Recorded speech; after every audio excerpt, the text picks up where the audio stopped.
Hello, I'm Tara Brabazon, and I'm the Dean of Graduate Research at Flinders University, and welcome to something special, remarkable. Welcome to the grand final of Flinders University 3-minute thesis.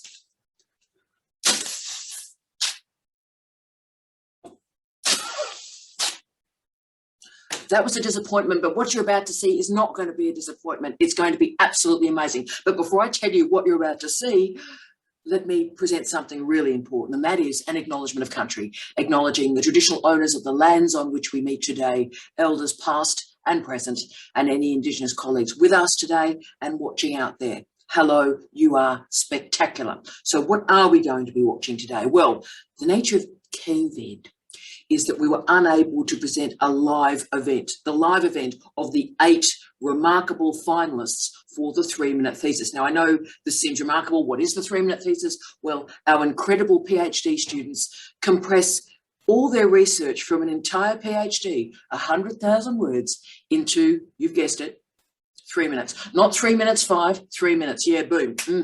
So you've got the finalists. Here are the people that have gone through the semis, gone through everything. These are the 8 finalists. And that's great. So you're going to see that in the next little bit in this short film that I've made. But you're going to see something else too, because we made a decision through COVID that we would do judging a little bit differently, because we could source judges from around the world. That's the nature of asynchronous digitization.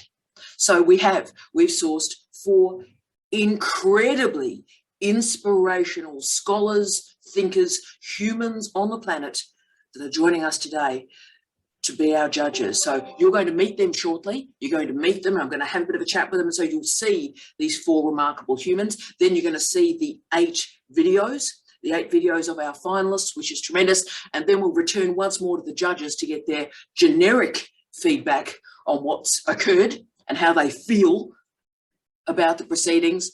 And then we finish with the announcement of the winners. So we're going to give a People's Choice Award because democracy matters. The People's Choice Award, we're going to give the runner-up award, and yes, we're going to announce the winner. So if you want to pause this video, go get yourself a cup of coffee or something stronger and sit with us and enjoy this experience. Flinders University Finals 3-minute thesis. Let's introduce the judges.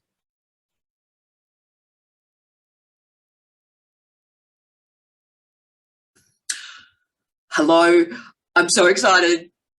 Umar, Dr. Umar Umangay. Good morning, good afternoon, good evening to you, Umar. Well, thank you. Good day to you. It's nice to see you. Oh, it's been so long, it's been too long. And Indeed. Umar, I'm so thrilled and I'm so appreciative that you've taken the time to judge our 3-minute theses. You're an expert in so many things. You're an expert in teacher education. You're particularly an expert in STEM education and enabling STEM education for our Indigenous colleagues. And you are certainly an expert in decolonising the doctorate. So I did want to talk to you about, in some ways, decolonisation, whether we're decolonising first year, the entire curriculum, our universities. What is the role, do you think, of understanding, let's say, Indigenous epistemologies and how those Indigenous epistemologies can transform an entire university? Tell us a little bit about knowledge and how it moves and how it's transforming within your experience, say, particularly in Canada, Umar. Right. So one of the things that I've experienced at the uni that I'm working with right now is there is, how can I say, a methodology or a terminology called indigenizing programs or curriculum or pedagogy. And based on my experience, I think as researchers, we have to understand that decolonization and indigenizing the academy are different things. Yes.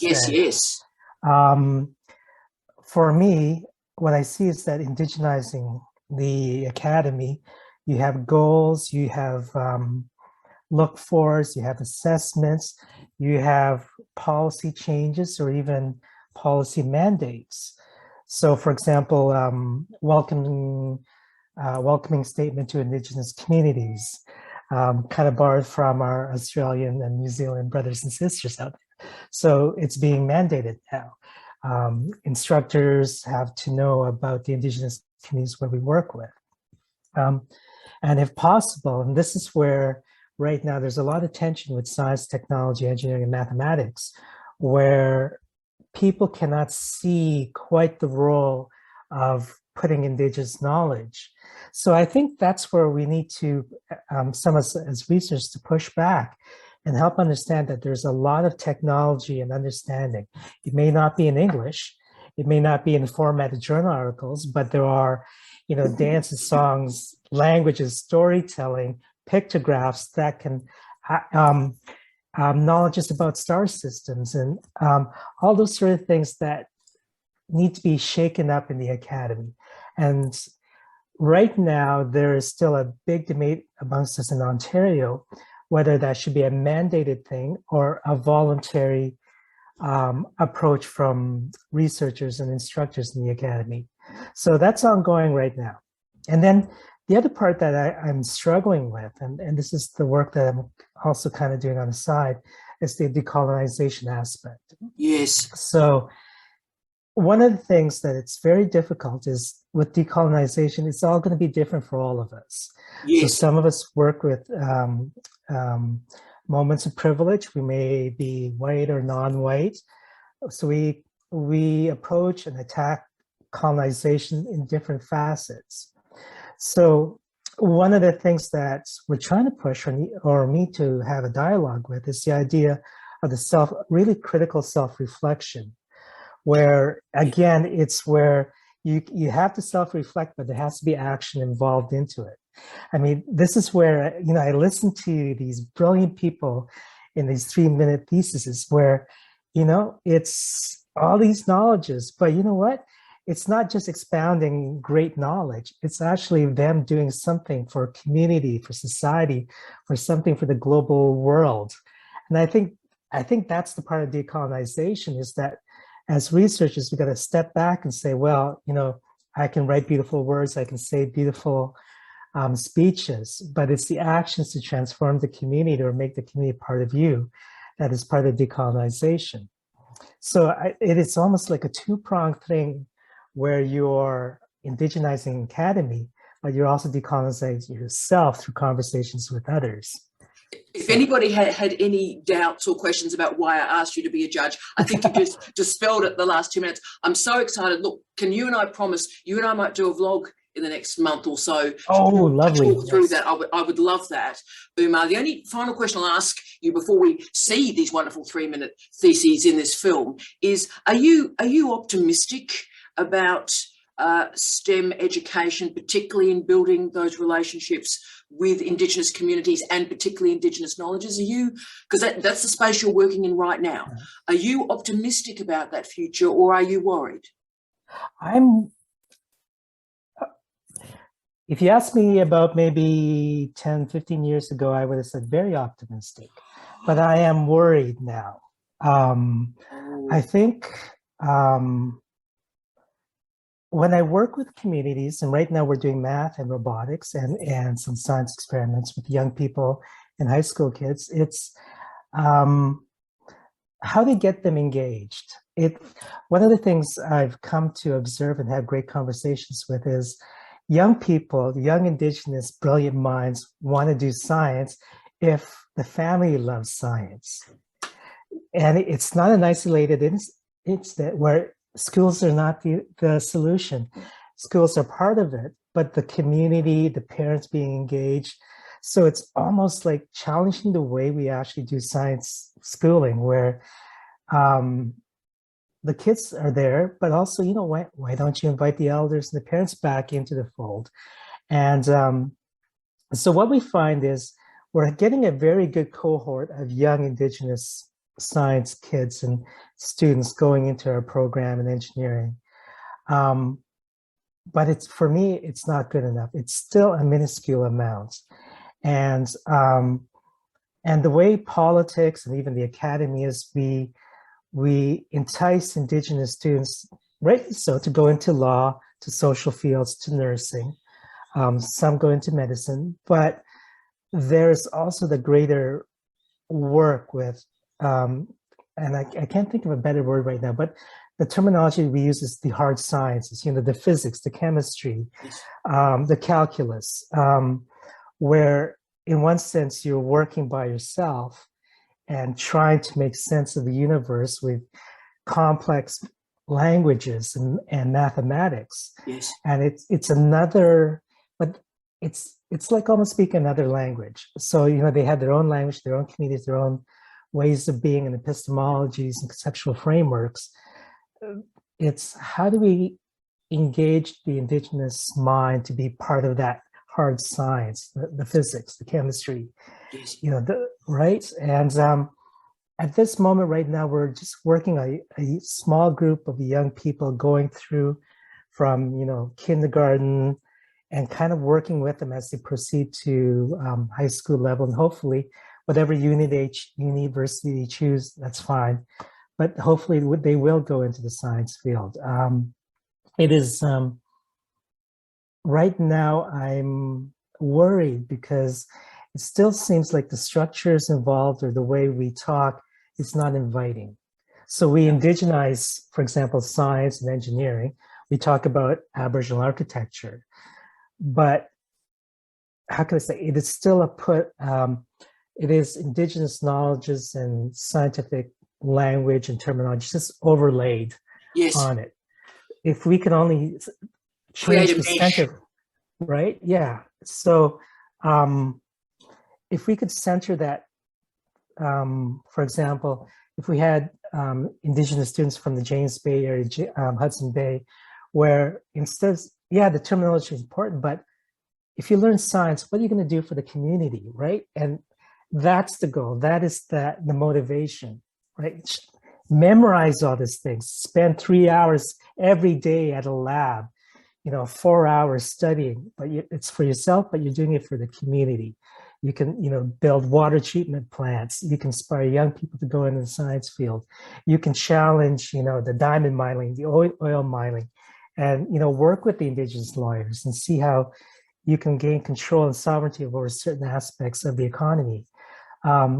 So it's, how can I say, right now, that worry is that we're still colonizing indigenous science students. Yes. And we need to bring a lot more indigenous science instructors or instructors who are allies who can decolonize and work on that scientific and STEM programming. Right. So, Uma, I could keep speaking with you about this. And can I say the other thing I'm obsessed with is exploring early childhood education and science and indigenizing early childhood curriculum particularly. So I tell you what, we're going to come back here and you and I, we're going to riff for some time. But I tell you what, from that incredible introduction, you can see why I asked you to be a judge. Wow, you are changing the world, Uma. And look, are you happy now? Let's have a look at all the videos. All and right. then I'll talk to you again if I can as the judge, and we'll find out what you thought about them, okay? Okay.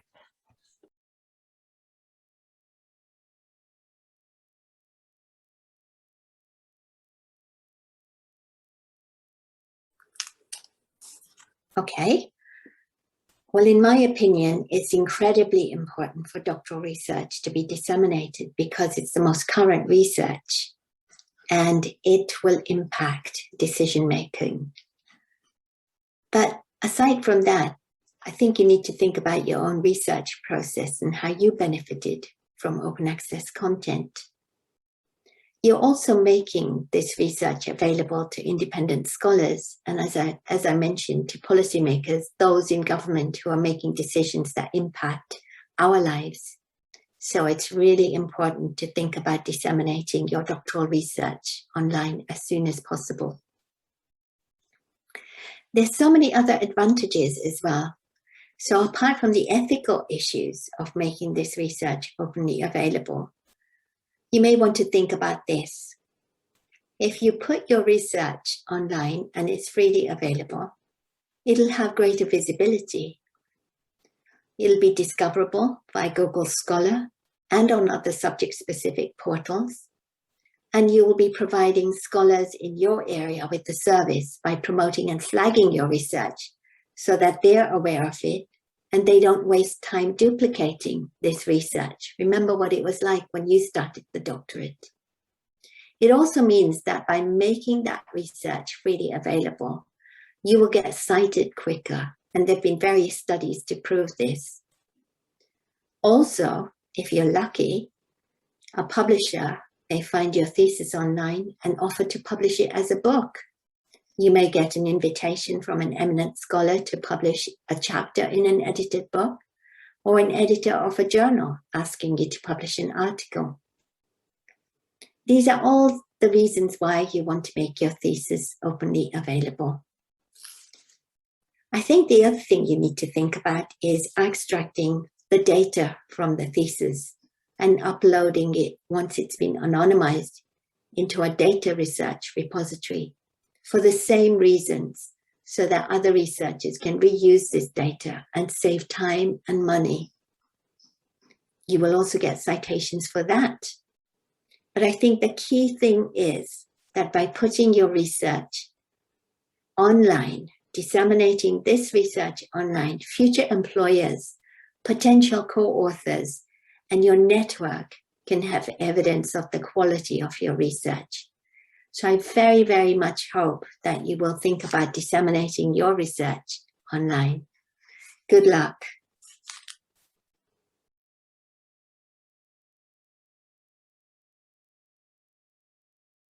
Steve, I am so thrilled to see you. It has been, is it a decade? Is it a decade? It probably is a decade since we were here together in Brighton. Yes, it would be, I would say, a decade. So I've been here, believe it or not, I've been here in Brighton now for 14 years, which is a big shock. But yeah, so it's been a pretty much that long since we actually conversed and worked together on something. So yes. What can I say? Unbelievable. And, you know, long live the North, and wherever you travel, the North follows you, sir. So I'm thrilled. But what a time. And again, you're heavily marking at this point and marking wonderful dissertations. And I've asked you, and you so graciously agreed during what in many ways is your holiday, to be a judge for the Flinders University 3-minute thesis. Now, the 3-minute thesis exists a bit in the United States, but not as big as it is in Australia and just moving into Aotearoa, New Zealand. But Steve, I have asked you to look at these 8 videos.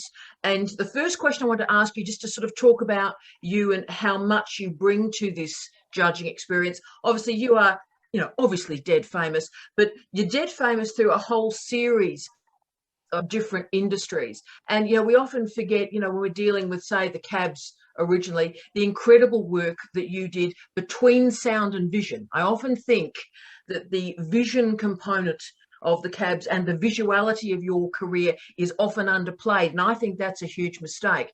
So Steve, what advice would you offer to, as you can see, these remarkable high degree students that are drawn from a diversity of industries? How would you advise them to continue to develop the relationships between all these different industries and ways of expressing themselves? I think it kind of almost comes naturally now. I feel as though I think the root of it is we work on the ideas we have, and we work with our creativity, and we work with our area. But I do think it's just a matter of then choosing, or not hierarchy, but working out how you deal with those mediums. I mean, I suppose, for example, I'm teaching and working on sound art, and I actually struggle with the idea of something called sound art, in the sense that it's just sound as a medium, but it's very rarely an exclusive medium. Some of our students do work exclusively in sound, no visuals, work in kind of immersive sound or whatever it may be. But I think the thing is that anything we do is all about context, and mediums contextualize that. So therefore, I think there's a danger of thinking you work specifically in one medium. You don't. It's about how your ideas are contextualized, and you choose your mediums to actually do that. So I think it's a question of people I suppose realizing that you don't choose a medium exclusively. You don't choose sound exclusively. You don't choose visually sort of moving image exclusively, or you don't use, say, sort of two-dimensional. You actually work out the context of how that's going to work. So mediums do overlap, and I think particularly in a digital age where we are bombarded with media of different sorts, of sound, of visual, now increasingly, sort of virtual reality or different forms of reality. So therefore, I think there's an acceptance of the fluidity of mediums interacting with each other. So I think it's really about whoever you are, student, artist, just an individual working on your own, for your own sense of fun. You work on your ideas and then see which mediums then are most effective in actually realizing those things. So it's about how you contextualize your ideas and using the appropriate media. But I don't think there's an exclusivity. I think we work very much in multimedia naturally nowadays in the digital world. Look, I agree, Stephen. I don't know about you, we do this. We do, whether it be media, whether it be cultural studies, whether it be communication studies, that's our bread and butter. That's what we do for a living.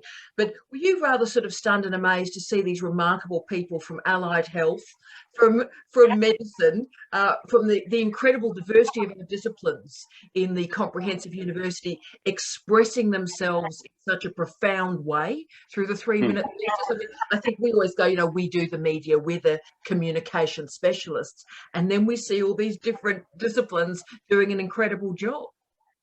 Yeah, I mean, I think it's just about expression now. It's about communication, and I think we all exist in this world where the ideas are one thing. It's how we communicate those ideas, which is the important thing. And we now we're in a position to communicate in many different ways, and so therefore I think, and also I think the key to it is that as the sort of tools of creation have become massively democratized and everything's online, you can actually do all this, whether it's from a presentation to making a piece of art. You can do that yourself online, and so therefore we have the ability nowadays to communicate through those tools. So whatever you're doing, you can put it in that sort of, you can frame it and communicate it in that way. So I think it's opening up, those tools have opened it up for people to be creative in so many different areas, not, oh, I'm an artist, so I create. Whereas now we're all artists and we all create. It depends how you want to do it, really. So we've opened up those doors to everybody. Oh, you're amazing. And just my final question, this little bit for you about you and about, I suppose, since we were last together, teaching together, working together, how do you think the doctorate itself has changed? Because obviously I had the privilege of supervising you and you were just absolutely stunning, but that was a long time ago. In all that you've experienced as a senior academic now, how has the doctorate changed since you did yours? Well, I think probably it's difficult for me because, well, not difficult. I suppose my kind of perspective on doing a doctorate was framed probably by a much more traditional kind of model or template. And for me also, I'd done the practice, so I wanted to write the kind of theoretical kind of framework around the work I'd done. So I chose it that way. And that seemed to be, excuse me, the most common and default form of a thesis. But in recent years, particularly, working in the arts much more in Brighton, it has meant that I'm exposed and see so many different ways of people doing doing PhDs. Doing PhDs, and that's become fascinating for me. I'm working at the moment. I'm supervising a PhD on noise. Wow. But it's a practice-based one, and it's fascinating because the premise of the thesis is that the two parts of the thesis, of the practice piece, the actual, the creative components of it that are presented, and the written component of it should exist kind of mutually exclusively. It's on the basis that the basis of the candidate, Caleb, his name's Caleb Madden, is that the written component should not be an explanation of the visual component of the films and the pieces of music and performance he's done, nor should the actual performance and practice pieces just be a realization of the thesis. They should both be accepted as equal and exclusive. So I've got a unique thing. It's not even practice-led or practice-informed. It's just a parallel one. So that's one example of how it's changed, about how the relationship between practice and you know, the theory part. And you were the first person to, you know, I remember going through a practice-based PhD with you while I was in Brighton, and that opened up my mind to how much practice is. So I've become, I suppose what I'm saying is I'm much more aware of and being connected to a more practiced approach to it. There's another one. He teaches on the MA down here in Brighton, Alex Pollard. I mean, he's just completing his PhD, and his is actually a graphic novel. Wow. Which is an explanation of, it's about Philip K. Dick. So it's all Philip K. Dick's work driven into a graphic novel. That's his PhD. So therefore, the idea of what's changed for me is the ability and the understanding of academics, particularly to accept and understand how the PhD can change form, and also removing the sort of, I suppose, the fact that theory or the written word, the text, is the only way of expressing those ideas, and that has completely changed for me. The way that a PhD can be expressed in different forms is probably the key to it, and how that's rapidly changing.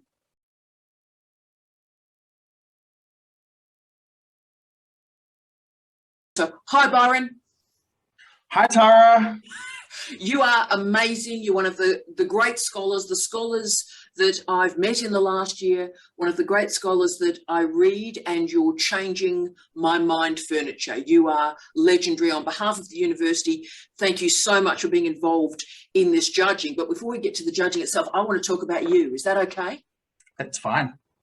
Because you are spectacular, and you do so much fascinating work about Indigenous epistemology, but also about the work I've been quoting you recently on is about your work with digitisation and Indigenous sovereignty and Indigenous knowledges. Could you tell us a little bit about, you know, what drew you to this area? Because you've had this explosion of incredible publications in the last 12 months that are picking up citations. So tell us about this area and what drew you to it, mate. What drew me to that area was the rise of COVID-19, the way that it affected online. You know, it pushed us all into online learning in ways that were unprecedented.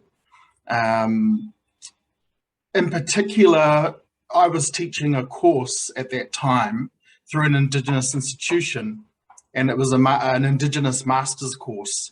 And, you know, from a Māori point of view, from an Indigenous point of view, the normal way of teaching would be kind of what we call it noho marae. And that means it's a 5-day intensive where you stay together, you sleep together, you eat together, you study together, and you talk together.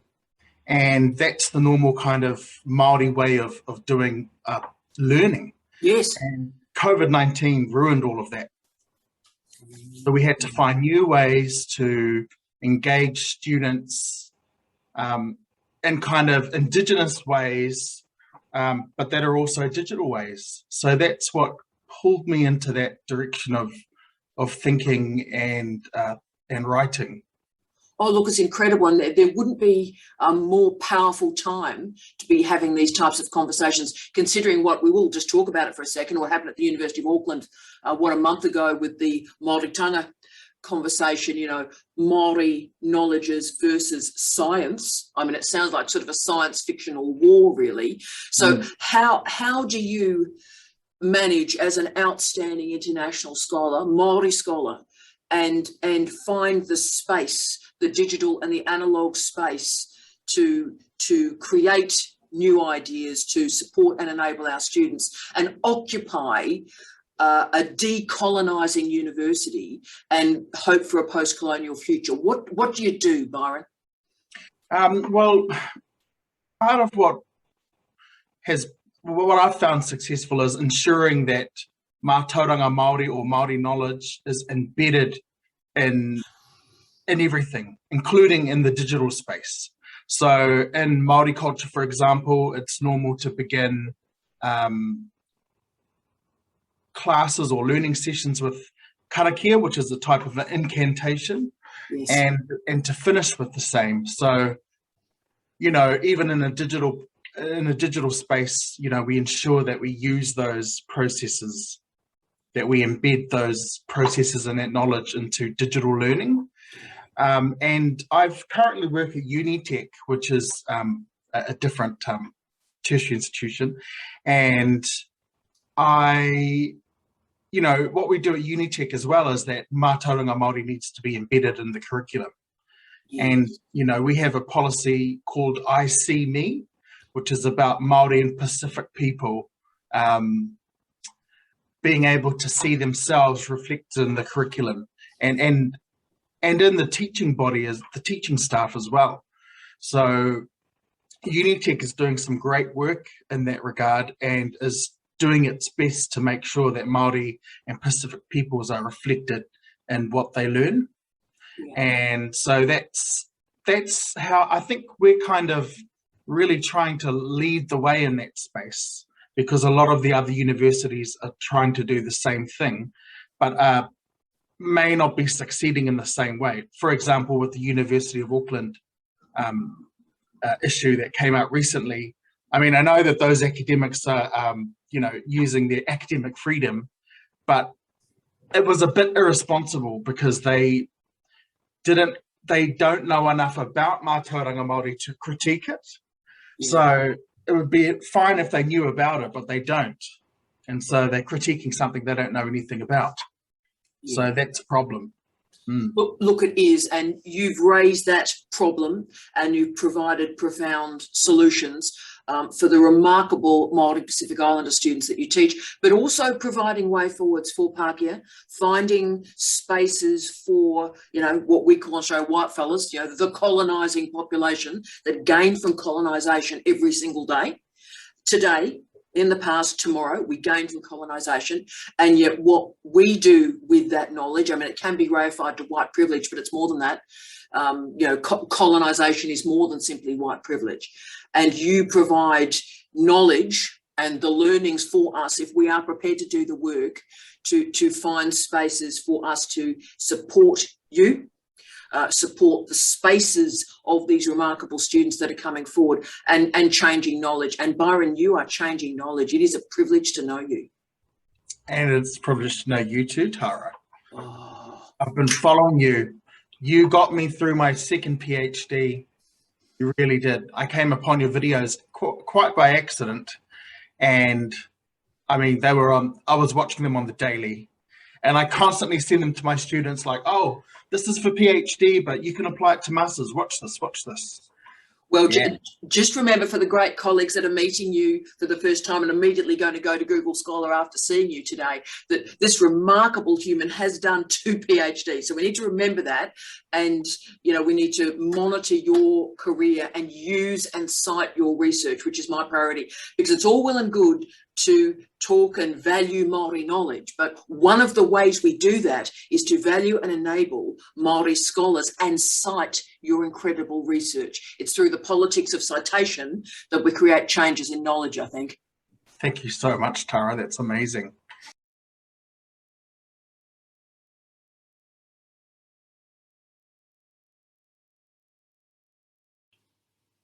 I can't breathe. I feel like I'm drowning. I am slowly suffocating. I am reduced to nothing.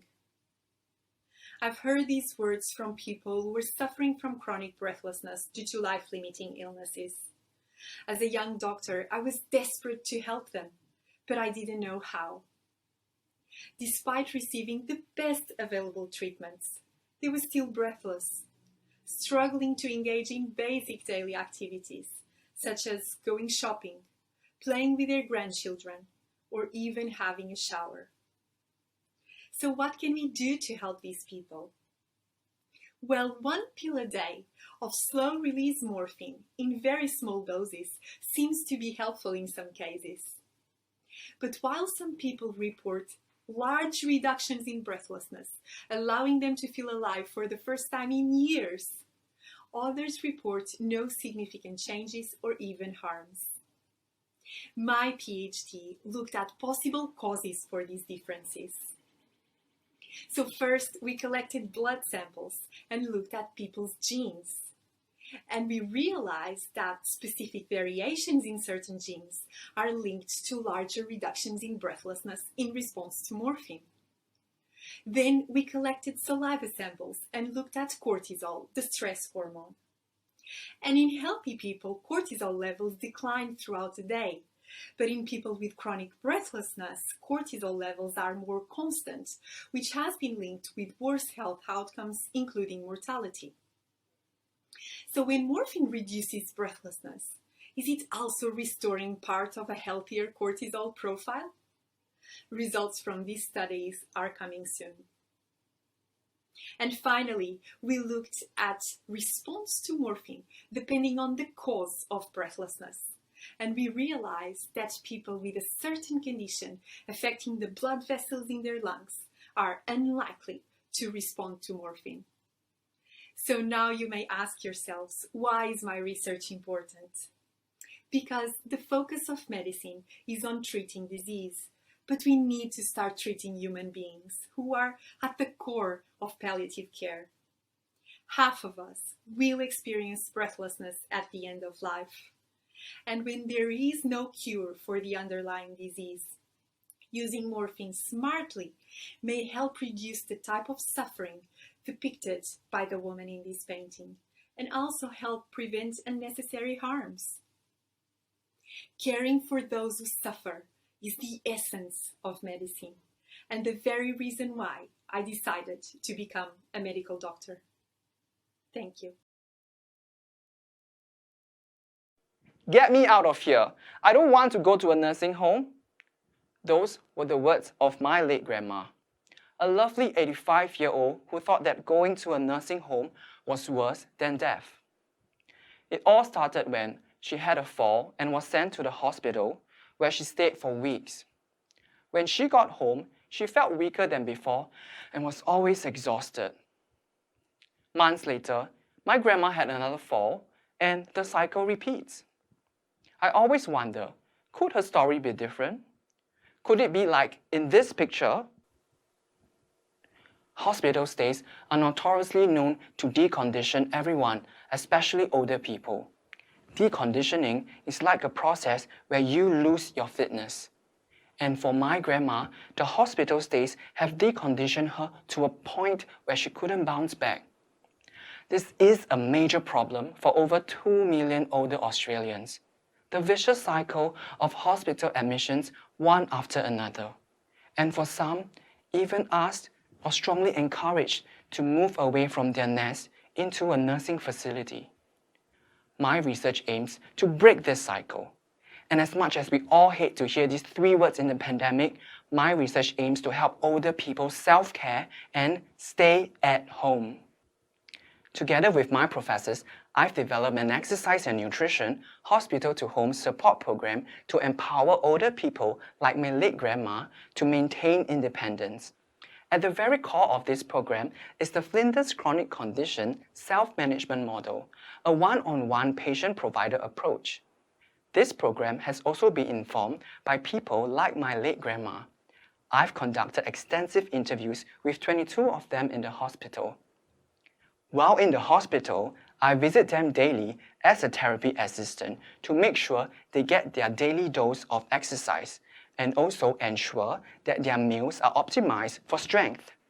When they discharge home, I visit them 4 times over 3 months to deliver that care beyond hospitalization. I also call them in between visits to check in on their progress. I have completed 75% of the project and the results are looking really promising. Almost all my participants have said that they feel stronger, better, faster. My sassy 93-year-old participant even told me that she has been looking at the mirror a little more these days. I even have inquiries from their GPs to ask me about these positive changes. Like in the picture, my research can help older people like my late grandma get their jazz back and stay at home, because home is where the heart is. When I was 16, I remember being chased by 2 players in touch football. More specifically, I remember when they took my legs out from underneath me. I'll never forget the impact of hitting the ground screaming as I clutched my knee. Tearing my ACL was traumatic, but it had far-reaching implications. Unable to play or train, I was suddenly alone. I went from insider to outsider, and in many ways, I was no longer a part of the team. Unfortunately, this is an all too common story. While on the one hand, we celebrate the growth of sporting opportunities for young female Australians, on the other, we haven't given attention to the associated rise in significant injury. And so there are potentially thousands of girls across the nation who are currently suffering in silence. Research shows that girls experience increased psychological distress following injury and feel socially isolated during rehabilitation. Enhancing social support is the single most important tool in combating psychological distress, improving player well-being, and optimizing rehabilitation practices. Despite this, the reality often is that when young females get injured, the subsequent social support provision is often left to chance. I think we can all agree that social support is important, especially in this context. However, little is known about how we can improve social support in sporting environments for those who are often forgotten following injury. My research aims to explore current social support experiences of female athletes who have sustained significant injury and generate knowledge about sporting club policies designed explicitly to promote social support. I'm undertaking intensive fieldwork in elite, state league, and local Australian women's football environments, and I'm interviewing coaches, players, and medical staff to develop a theoretically informed understanding. Preliminary findings suggest that communication breakdowns can leave players unaware of what support's available to them, leaving them to suffer in silence. It's also suggested that clubs may benefit from having a staff member who's the go-to person when players, injured or not, need help, or even just someone to listen to them. My research will help enhance coach education, improve player well-being, and support female athletes return to competition. It grows our government's strategic vision of an active state, connected communities, and inspired performance, and thus is socially, culturally, and politically vital. But more importantly to me, my research will help the many athletes who sustain injury and become lost to the physical aspects of society and culture. I lost contact with a large social group as a result of my injury, and I hope my research means no one else will have to do the same. What do you think of when I say the words family meal? Do you think of parents scrambling to think of what to prepare for the week, tossing up between different family members' likes and dislikes, thinking about how healthy or expensive the meal is going to be, or when they're going to find the time to get to the shops, let alone cook the meal? Or do you think of something like this picture here? Families sitting around a table, sharing a home-cooked meal, talking and laughing with one another. I'm going to bet that it was the latter. And this is the case in family meal research as well, with most studies focused on what happens at the meal, with very little investigation into the work required to achieve it. With high rates of poor eating habits and almost 1 in 4 Australian children experiencing overweight or obesity, we are always looking for opportunities to encourage health-promoting behaviours.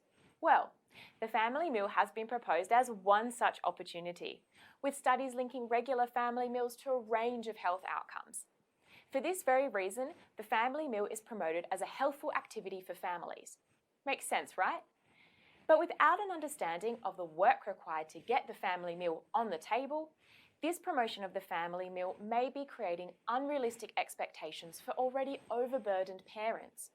On top of this, the family meal has been promoted in the same way for over 3 decades, despite the huge changes we've seen to family life over this time. To promote a realistic family meal and help support parents in achieving it so we can improve the health of our children, we need to know how parents produce it each day and how this has changed over time. And this is where I step up to the plate. My PhD aimed to gain an understanding of all the work involved in producing the family meal each day and how this has changed over the last 30 years. I did this by taking interview data collected with parents in the 1990s and conducting interviews with parents last year on their experiences of the family meal and all of the work involved.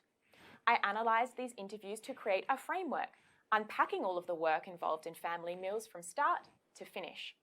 I then compared this framework over time to see what had changed and what had stayed the same. Through this work, I was able to finally shine a light on the mental and physical tasks involved in the family meal. I was able to explore how beliefs and expectations continue to impact the family meal, how parents are still looking for easy, convenient meals that their children will actually eat, that work, school, and sports schedules are increasingly interfering with the family meal, and that while fathers are getting more involved, mothers are still doing most of this work. So what does this all mean? Well, now that we have an understanding of the family meal, the work involved, and how it has changed over time, we can take a step forward in supporting parents and promoting an achievable family meal for today and tomorrow. At the very least, this work will help you think of more than just this picture when I say the words family meal. Do you keep secrets under your bed? I mean, do you have a place where you keep treasured objects? Whether it's a box under your bed or in your attic or garage. I do, and it's this box here.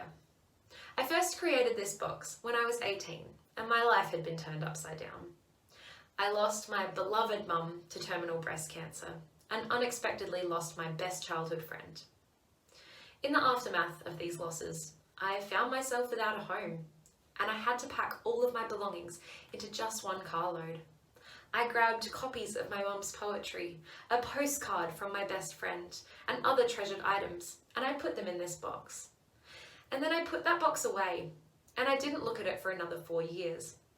Not until I started a PhD in creative writing, where I spent my days at my desk writing a book about these losses. These books are called Grief Memoir, and I also research why and how people write them in the first place. Have you ever experienced loss? If you have, you might know something that I realized really quickly in my research. And that is the fact that grief is messy. Grief is scattering. It changes how we view ourselves, how we view the world. Things like truth, time, memory get all tangled up. And for something like memoir, which actually comes from the French word for memory, this can be a real problem. In my research, I ask, how can writers accurately represent their grief if they find their memories hard to access? It was then that I remembered the box under my bed. I had a hunch that by pulling it out and rifling through it, taking notes as I went, I might be able to fill some of those gaps in my memory. In life narrative studies, this is called self-research, because I was quite literally researching my own life. And I had an epiphany while undertaking this self-research. I realized that, yes, it was filling gaps in my memory, but it was also telling me important things about the people I had lost, about our relationships, and really importantly, about my own identity.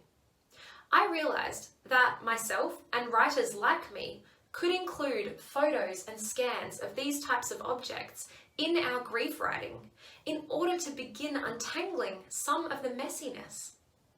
We need this research now more than ever as we experience loss on a global scale. We need to be able to tell coherent and impactful stories of loss. And memory boxes are one such tool to be able to do so. Thank you. It's midnight and the baby is crying. The 3- and 4-year-old have fallen asleep in the back seat of the car. I take a deep breath as I knock on the door. Their aunt has only agreed to care for them for the one night, but I'm hoping I can talk her into a full week.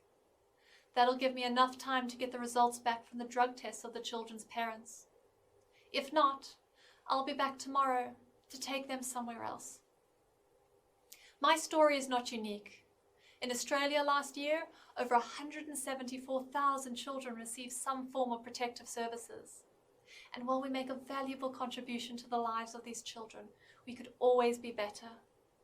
There have been dozens of inquiries leading to hundreds of recommendations on how to improve our systems, but change has been incredibly slow. My research takes a different approach. Rather than studying the systems alone, I studied the people within those systems. I sent out a national survey to a broad range of child protection professionals. I learned that they are passionate and dedicated about the work that they do and spend a lot of time improving their own skills. I also learned that they don't always feel the systems they work in value their skills, and after a few years in child protection, question whether it's the career for them. I wanted to learn more about this, and so I conducted interviews. I found out that our systems have gradually been replacing the knowledge and expertise of professionals with tools, policies, and frameworks. And while these are valuable parts of our system, they simply cannot replace the skills of the people who work with children every day. And no professional should ever have to decide between completing paperwork and listening to a child. The professionals I spoke to identified 4 things that really make a difference in child protection. Firstly, listening to children and their families, understanding their lives, and be willing to have the difficult conversations. Secondly, sharing decision-making, bringing everyone together to talk through the best options available. Thirdly, being open and curious, not rushing to judgment, and be willing to take on new information. And finally, being flexible and adaptive, tailoring the work that you do to suit the unique needs of each child and family. We can all agree that our system needs to be better at protecting children. But we mustn't forget it's not the system that protects children, it's the people within that system. Using my research, we can create systems that are flexible and adaptive, that help professionals use their skills to hold children in a place of safety. And by protecting children today, we can create change for generations to come.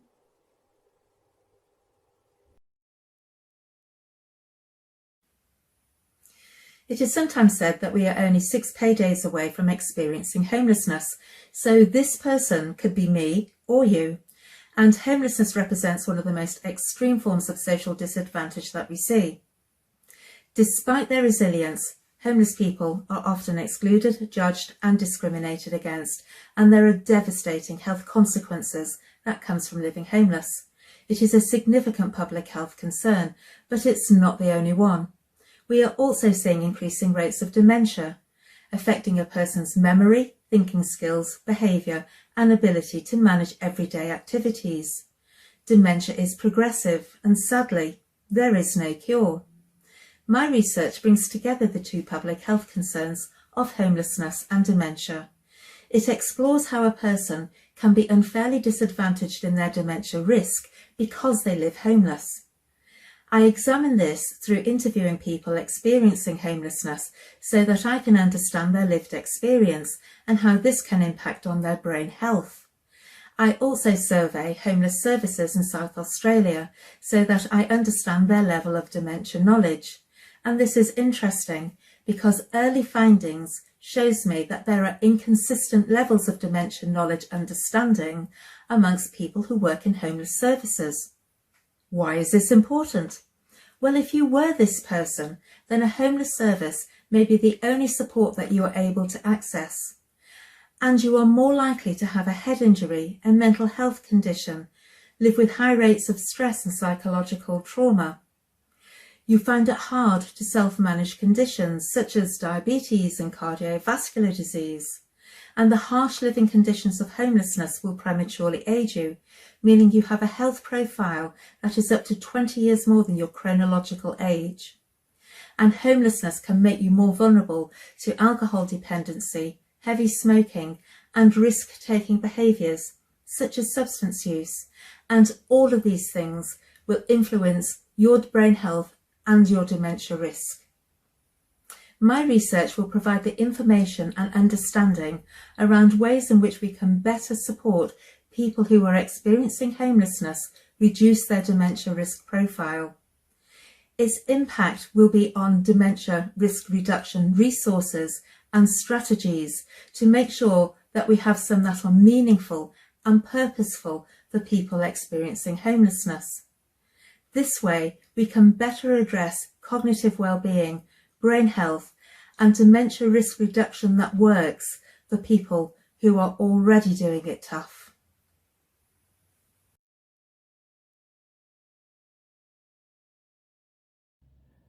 I want you to imagine that you're holding a plastic bag full of water.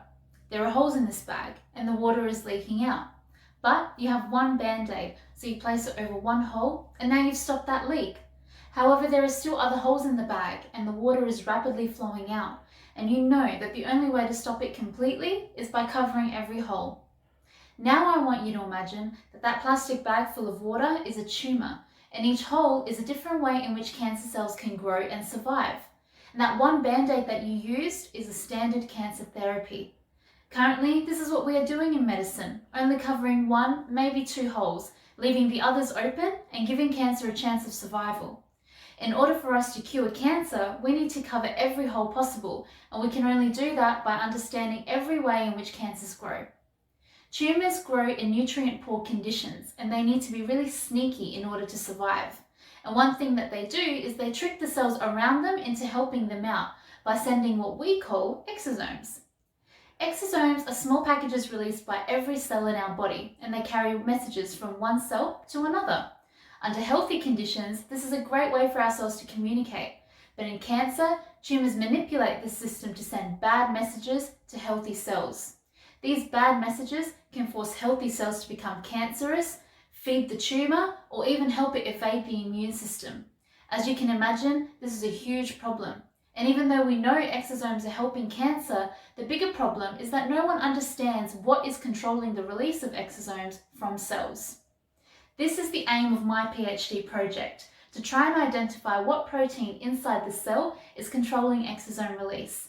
And I have an idea as to which protein it might be. And one of the ways that I've tested my theory is by blocking this protein in cancer cells and simply counting the number of exosomes that are released. And what I found is that when I block this protein, there is a huge increase in exosome number, indicating that this protein is highly likely to be regulating exosome release. Additionally, I'm also on my way to showing that we can alter the messages inside the exosomes by also targeting this protein, giving us the ability to turn exosomes carrying bad messages into exosomes carrying good messages that can kill the tumour instead of helping it. But why is this so important? Well, if we can understand what is controlling exosomes in the cell, we can target it and either block exosome release or alter the messages carried inside, ultimately starving the tumour, stopping it from spreading to other organs, and giving patients a better chance of survival. Every advancement that we make in cancer research, every new target that we identify is a new band-aid that we can make to cover another hole in that plastic bag full of water, taking us one step closer to the ultimate goal, curing cancer.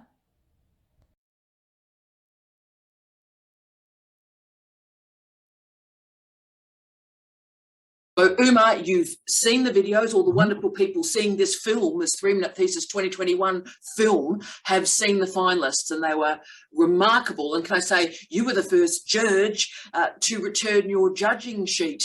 So that suggests you were in there and very active very early. So could you give us some feedback? How are you feeling about 3MT? It's not big in Canada. I hope it will be. What's your vibe, Uma? Oh, you know, it was, yeah, I was first to submit because it was a lovely experience. It was, how can I say, it was gloriously difficult to judge because they were actually all brilliant. What impressed me was they were from all different fields, all different methodologies. And one of the things that really, how can I say, stood out to me visually and orally was that the idea of these brilliant people to actually engage the audience. I know that they are smart, but the thing is, it's back to my earlier talk, it's about reaching out to community, right? It's not to impress people with these large academic words, but there are moments in time where, you know, the everyday person or person who are not expert in the fields want to listen to what you do and what you want to do to change the world. Yeah. So I will say my top pick was the one who uses metaphors. And I think for me, and I think this goes with a lot of Indigenous scholars, are the use of metaphors or comparisons. Difficult topics, like putting a Band-Aid over, right?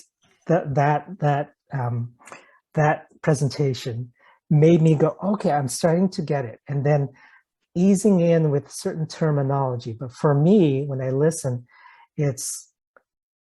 I'm biased towards the methods. And if you can engage me in the methods and make it accessible to me, then I will be engaged with that. And I will just say that the slide was very simple. And the beautiful thing about simple slides are that I don't always have to look at the slide. I could always switch over to the speaker when the points become a little bit more important about definitions, about the purpose and the intended outcomes out of that. And this actually leads me to that one of my other presenters where there was that very provocative painting beside her. And for me, that was a very good presentation because it matched what was being said. So I'm looking at the picture, I'm listening to the methodology, and I'm going, wow, you have just grabbed me emotionally into your research journey. And so, and this leads to the other great presenters. They were, for me, very difficult because all of them had a personal interest to that. They didn't just pick a thesis because, oh my gosh, I'm in graduate school and here's my supervisor. But all of them had meaning. I remember one researcher who got injured in sports, right? And was isolated. And that picture is still in my head. And then there's that young gentleman who's working with older people and trying to figure out ways of healing. And then there's that author, you know, with the memory box. I know. These are all difficult but beautiful presentations. And I will say this, all of them chose that one slide beautifully.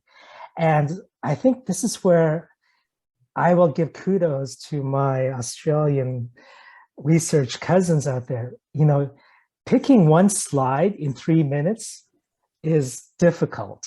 And all of them made it effective. How can I say? There was one gentleman who popped the slide in and out. So he would talk and then it would disappear. That actually, I like that style too. And so you can focus on just listening and trying to make sense of it. The other thing I liked about all of the presentations were there was a structure to it. Yes. They knew what they were talking about. So, you know, there are days like me when I teach and I'm looking at my notes. You know, I know it's 3 minutes, but you better darn know what you're talking about, right? and just hit those points. And for me, all of them, I could follow the flow. So this is where I don't know. There are sayings, and some people I met in Indigenous circles who will do the storytelling. But sometimes storytelling without structure, without purpose, makes you have to search harder for the meaning. But I think with this way, and I would love to try this with actually a lot of my Indigenous students, where it actually helps them focus, right? And we can give them the structures, you know, the beginning, meaning, and why do you do it? What's your method? What do you want to do with communities? And I think with all of them, you've given us a great examples of actually how to focus the mind and make really big impacts, because often, you know, we're not going to have an audience for 20 or 15 minutes, but, you know, you're just talking to supervisors, your colleague, and they're just, you know, walking up the stairs with you. So what are you doing? And you just go, dun, dun, dun, dun, dun, right? And yeah.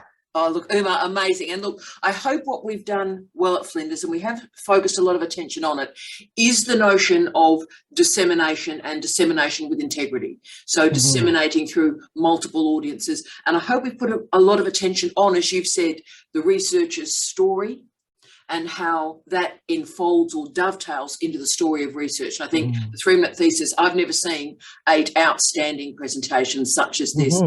But what I want to say to you, Uma, is you've taught me so much. You and I had the privilege of working together over multiple nations, can I say, and multiple courses. And you taught me so much about the importance of the story and how the story travels with integrity. And those lessons that I learnt from you, I continue in every minute of my working and my personal life. And I just want to thank you for your friendship. Thank you for judging this remarkable competition. And as I said, I think we've got a bunch of people now who want to hear just about everything you want to say. So I might actually have to book you for a vlog at this point. But Uma, during this busy time of year, thanks so much for sparing the time for Flinders University.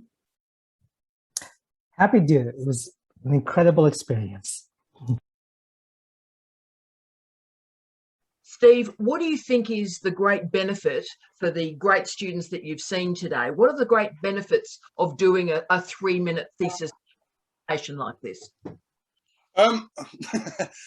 Actually, it's what you taught me. You taught me this. You told me, and I tell it to my no matter what group of students it is, from first years down to PhDs, but it's very relevant with PhDs, and that is, what is your idea? You have to obviously sum it up in a 1-sentence strap line, and you have to be able to explain it to your granny. And that's what a 3-minute thing is. The point is, no matter how complex your ideas are, the important thing is to be able to communicate those ideas in a very, very distilled form, so you can just cut to the nub of the issue. And that's why I think is really important with the idea of the 3-minute thesis is it's opening it up. Ideas are great, but if you can't communicate them, that's the most difficult thing. And as always, the great Professor Lang, Stuart Lang, always said to me, smart people make complex ideas simple, stupid people make simple ideas complex. And that is it really in a nub. So I'm actually not coming up with anything original myself. I'm actually paraphrasing you and Stuart Lang, who used to be. Well, can I say probably both of us, or all of us, have ripped off a bit of Antonio Gramsci there. The nature of which we got good company, and that's what happens when you're imprisoned by the Benito Mussolini regime, is that you do organic intellectual, and the importance of knowing your field so well that you're able to communicate it to a diversity of audiences. And that's why you are such a precious judge for us, Steve. And I thank you for the friendship we've had over decades now. And I cannot tell you the light and the happiness that it gives me to see that your career, you've moved through so many different careers and so many different successes, and to see how you continue to change lives through all these different things. It is an inspiration for students all over the world, and I'm so glad that the students at Brighton have your example, and I'm so glad I was able to pinch a little bit of this for a tiny little bit of Australia in Adelaide, next stop Antarctica. Mate, thank you for your time. You're very welcome. Thank you for the invitation. Well done to the students. Amazing work. So congratulations to whoever wins. But for all the others, well done for competing and being involved, and take it on.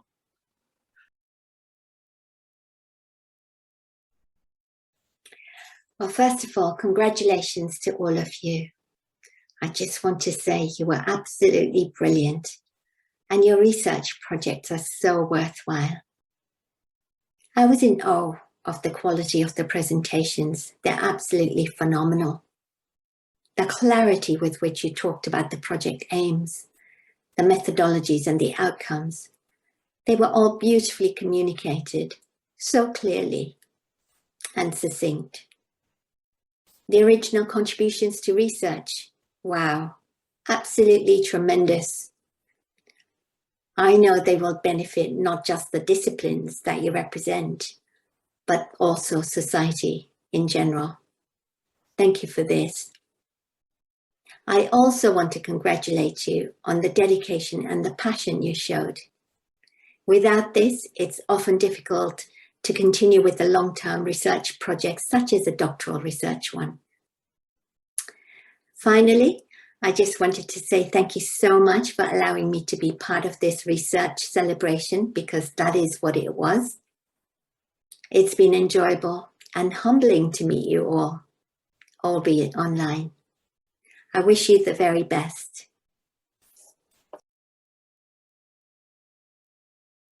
Now, Byron, we've had the privilege at Flinders University, and one of the gifts in some ways of the pandemic, who knew that was a thing? One of the gifts of the pandemic is we made a decision to have international judges. And we've got judges from 3 different nations, 4 judges from 3 nations, remarkable human beings. And you were my first pick of the remarkable human being to be a judge for us for 3-Minute Thesis for Flinders this year. Now, could I, on behalf of our students in the university, get your feedback on, you've seen the 8 videos, you've ranked them, you have judged them, and we're aggregating the results now. What's your feedback for our students, but for our institutions too, about how we're going in disseminating research? Thanks for that, Tara. First of all, I'd like to say that the presentations were of an exceptionally high standard. They were so high, in fact, that it made the judging of them very, very difficult. And the only way to kind of get through judging those presentations was to be ultra nitpicky about tiny things, because they were that good. So that was the only way to kind of distinguish quality between them, but they were all exceptionally good, high quality presentations. And of course, you know, the pandemic, having to record them, because I'm assuming they would normally be presented out. Yeah, that, you know, these challenges are difficult, but they also create these pockets of creativity where people have to find new ways of doing things and disseminating research and having these types of competitions in a pandemic type situation. So what was great about it is that you were able to have international scholars come on and judge, and we didn't have to fly anywhere. We could just do it from our home. So it was fabulous. And this is what's great about digital technology, is we're able to do these types of things from a distance. So yes, the quality of the presentations was very, very high. And I did find a couple of favorites, and it did take time to find those. I've watched the videos 3 times now and slowed them down and then stopped and started. But I was just so impressed and inspired. And I've shared the presentation link with the Facebook people that follow me, but also with my postgrad students, and they've got their own opinions. And interestingly enough, their opinions have aligned a lot with mine.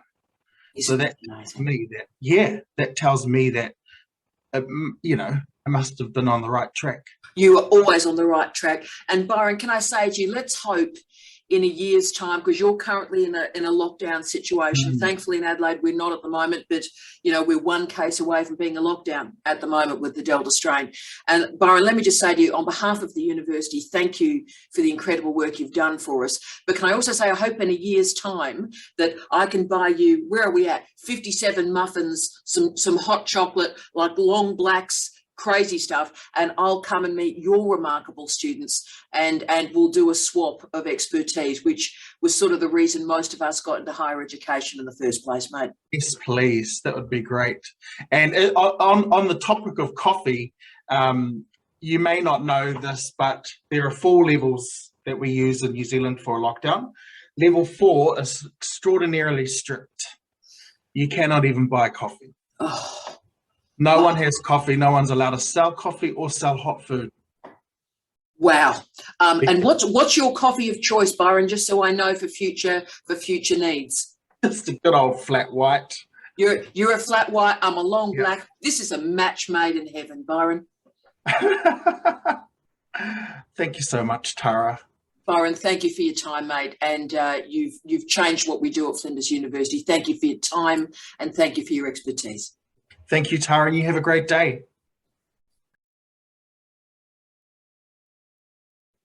Isn't this exciting? Wasn't it wonderful to meet these incredible judges? I've learned so much. I'm so inspired by these people, but I have one final job. And you know what that job is? That job is to announce the winners. Are you excited? I'm so excited. Now, did you have your favourites? Were you scoring on the way through so you have a notion about who's won? Because remember, we're about to announce 3 awards. The runner-up, the winner, and the People's Choice Award, because democracy matters. Just got to keep reminding people of that in 2021. Now, when I talk about democracy mattering, it's sort of like me and the pinata of the zombie apocalypse. So there's not much happening here, but I'm terribly excited. So we're going to announce these awards. My beautiful assistant is Hector the Skull. He doesn't say a lot, but he's as excited as I am. And trust me, he's got a lot to be excited about. So let's make the announcement. And what I need to tell you at the start, as I'm making this announcement, is that unbelievably, only 2 points separated the top 4 of the finalists. 2 points. And 8 points separated the entire field. I mean, absolutely amazing. Shows you how close this was. So without stretching this out any further, let's announce some fabulous things. So firstly, the People's Choice winner, Chad Han. Good on you, Chad. Remember, Chad's was stay at home, breaking that cycle of hospital readmission. Fantastic. So Chad, as the People's Choice winner, wins $500. Let's move to the runner-up. Let's see if you were right. Who's the runner-up? Let's do it. The runner-up is Riem Monza. Riem, fantastic. And of course, that was that great presentation on curing cancer, one Band-Aid at a time. Great title, that one, great presentation. And Riem wins $1,000. Boom. You ready for the big one? The winner of the 2021 Flinders University 3-minute thesis final is Chad Han. Stay at home, breaking the vicious cycle of hospital readmission. So yes, the legendary Chad won the People's Choice and won the best overall presentation. So it shows you democracy and quality can align. I know 2021 suggests different messages, but Chad confirms that democracy and quality can proliferate. Colleagues, thank you so much for sharing this time with me. It is an incredible privilege to see the future of scholarship, and thank you for sharing this time and this journey with me. It is inspirational to know that knowledge, high quality knowledge, moves and high quality knowledge transforms. So thank you for being a part of this transformational journey. Be well.